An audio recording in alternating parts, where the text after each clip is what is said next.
naitulong po sa akin ng kalahi ay yung kung magkaroon ako ng komunikasyon sa lahat ng tao, sa may mga pinag-aralan at saka sa aming komunidad. Parang hindi ko kayang makipagharap sa mga tao. Tapos, pero nung nag-implement na doon ng mga project sa Mahalo, para bang mayroong nagbigay sa akin ng lakas na loob na sumali. Ang aming komunidad ngayon ay parang nailabas na nila yung mga adhikain nila. Tulad noong mga proyekto na naibigay sa amin ng Kalahi. Gawa sa amin ng Kalahi ito.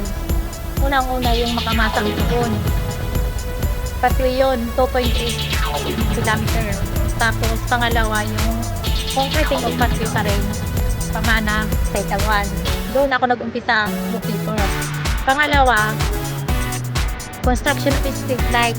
39 units yun, 38 units yun, pero nadagdagan namin ng isa dahil siguro sa talagang masigasig ang pagdating sa payroll. At saka talagang binabantayan ko yung mga nagtatrabaho kahit bookkeeper lang ako. Talagang inoobliga ko yung sarili ko para maayos talaga yung pagpapagawa. Dapat madagdagan, hindi yung mabuwasan. Barangay Maalo ng aming munisipyo ay isa sa pinakamaliit, kung kaya siya yung barangay na merong kukunting internal revenue allotment. Kukunting pera na kung ating iisipin ay hindi kayang magpatupad ng mga proyektong napakalaking halaga para sa kanila. Ito sa Kalahi Seeds, sila ay nagkaroon ng tinatawag ng Kalahi at Pamana Road. Lahat po ng nadaanan natin kanina, napunta natin sa barangay nila, ay nanggagaling po yun sa pundo ng DSWD Kalahi Seeds. Iba-iba pong modality na ang gamit po ay CDD or Kalahi Way. Meron po silang daycare center, lahat po ng daanan, at saka meron po silang street lights. Sa akin po, bilang isang nakatira sa Maalo, Barangay Maalo, malaking bagay po ang gawa sa Kalahi dahil sa mga ginawa nilang mga pathway para po nakarating kami ng mabilis sa bayan dahil yung iba marami ng kumukuha ng motor para makarating kami ng mabilis dito sa Barangay Maalo. Along the institutionalization of the process, community-driven development, napakaganda ng aming maibabahagi sa lahat at kami po ay lubusang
Sa lahat po ng programa, hinihikayat po at patuloy na ini-encourage ang local government units, especially sa level po ng barangay, na gamitin po ang teknolohiyang ito, the community-driven development.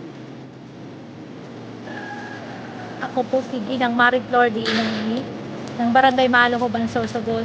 Isa po akong barangay secretary at bookkeeper sa Kalahi Pamana.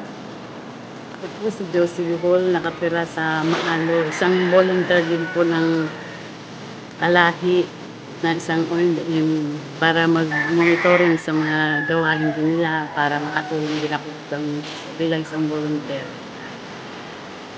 Ako po si Lisbeth Abok Nicolas.